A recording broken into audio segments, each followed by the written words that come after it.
I didn't even get any fucking pictures from her because I asked her the next day. I'm like, how are things going? She's like, oh yeah, you know, we're just getting up, going to have breakfast like at 10 in the morning. I'm like, well, what about pictures from last night? Yeah, I'm going to get to that, you know, I'll hit you up tomorrow. This is on a Sunday. You're going to hit me up Monday with pictures? But my mutual friend sent me pictures in advance, so I already saw pictures, but she never did. And now she's going to talk about the whole trip that they had the next day, even though they're checking out by like 4 p.m. And I think she blamed it on the fact that she was going to be around Kenai later on that afternoon when they checked out of the hotel.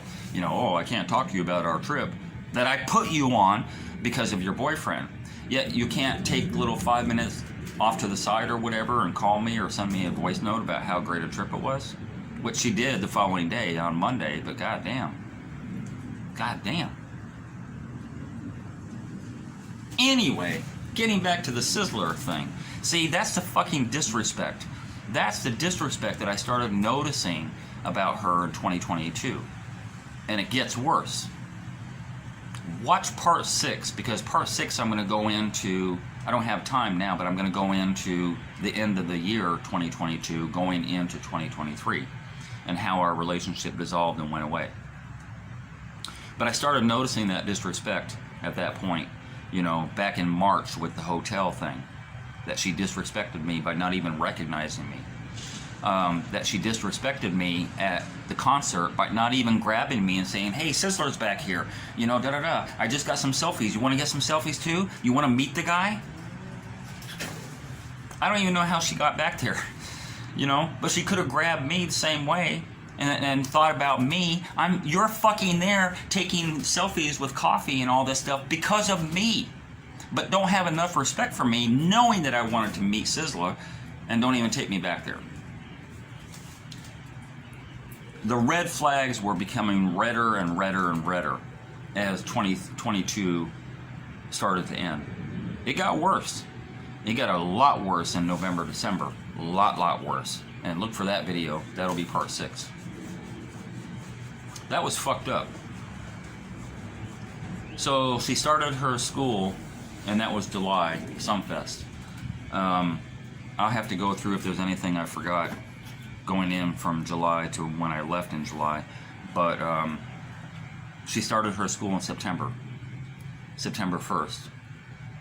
And 3 months into the school year, September, October, November, not even 3 months, 2.5 months in, 3 months in, she started begging me for this work program that the school talks about, how you can go foreign and work for 3 months during your summer break and make a bunch of money and come back here with a bunch of money.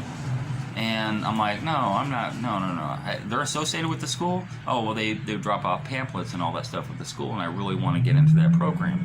You know, go foreign and work. I'm like, why? Like, you're just in your 3rd month. Why would you think about that now? You know, what's the big deal about going foreign and working? Well, it's not about the work thing, it's about the visa, because if I can get the visa and I show them that I'm coming back and all that stuff, you know, they're more likely to give me a visa in the future. True that. But you're not even through year 1 yet. I'm going to wait on that because I've gone long enough on this particular video, but that is going into late 22. So I'm going to talk about September, her entering school. And she got baggy there too. Oh my God. So I forgot about the books. She was trying to hit me up for all the books that she needed for the school. I never bought the books because I'm like, yo, you know, I promised about the school. I didn't promise for all-inclusive, like all the books and everything that you need. No, I didn't. She hit me up about a laptop.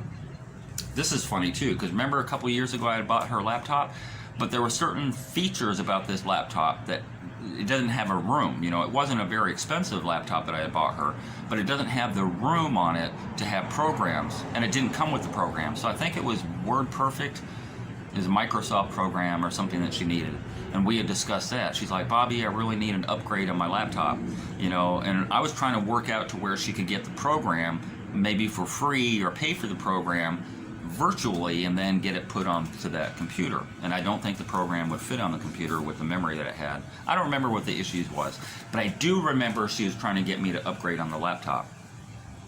And I said, for the programs that you're asking, programs, plural, I think there were 2 or 3 of them that she was asking about.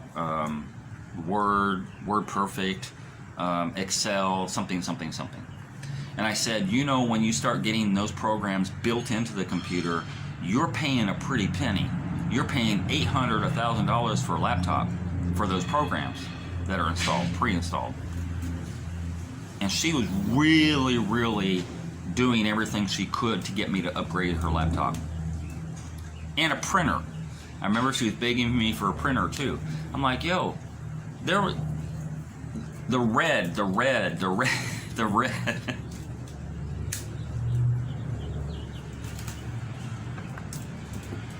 She eventually got herself a printer. I don't know how. I don't know what magic made that happen. Maybe she fucking manipulated some other fucking app. I don't know. I have no idea. She makes things happen for herself because she uses her body, her big titties, her ass, her approach with her character, not her character, she got no fucking character, with her face, with her facial features, with her voice, her little tiny voice. She uses all of that to manipulate men. She didn't use all of that to manipulate me. Mine wasn't surface level. She used my heartstrings because I cared about her to manipulate me. But there was a certain point where with the books and the laptop and, you know, all this other stuff that she kept trying to push for me to do, and the program, the work program and all that stuff, I just, at a certain point, I had to back off. I'm like, no, you know, I don't have it like that where I can just, no, and you're not even my girlfriend, and we're not even fucking. Fuck out of here.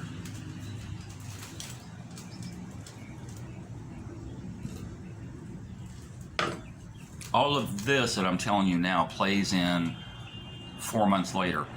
Of all the shit that I've done for her, it's the things that I didn't do for her that she probably remembers. Oh, Bobby didn't get me my laptop like I wanted. Bobby didn't pay for my books. He didn't get the printer.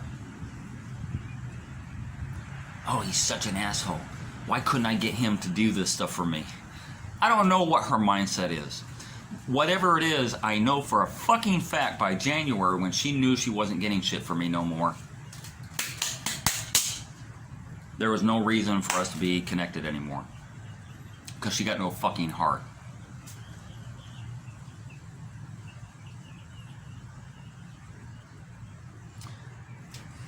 Anyway, I'm putting a lot of this out there, this information out there for you to know the real story and all the details behind me and Glecean Cox. But I'm also putting it out there for prosperity's sake, so that I can go back, if I forget any details going in the future, that I can go back on my own video and remember. Putting it out there also for other men as a fair warning. Putting it out there so I don't have to tell this fucking story over and over. If somebody asks me, hey, what happened with you and Glecean Cox? Here, go to Bobby Cox YouTube channel. You can find out all the information you need. So I don't have to keep repeating the fucking story over and over, because I'm really tired of talking about it by now. But I still, it's therapeutic and it's cathartic for me to put it out there and realize in perspective now what a fucking boops I was to her narcissistic ways that she has about her, and the manipulative tactics that she uses to fucking rip a heart out of another human being and just step on it and don't give a fuck. Watch the next one. Watch the next one where we get deeper into all the details about how our friendship dissolved. It'll be entertaining somewhat. Anyway, that's it. That's all I got to say about this one now. Later.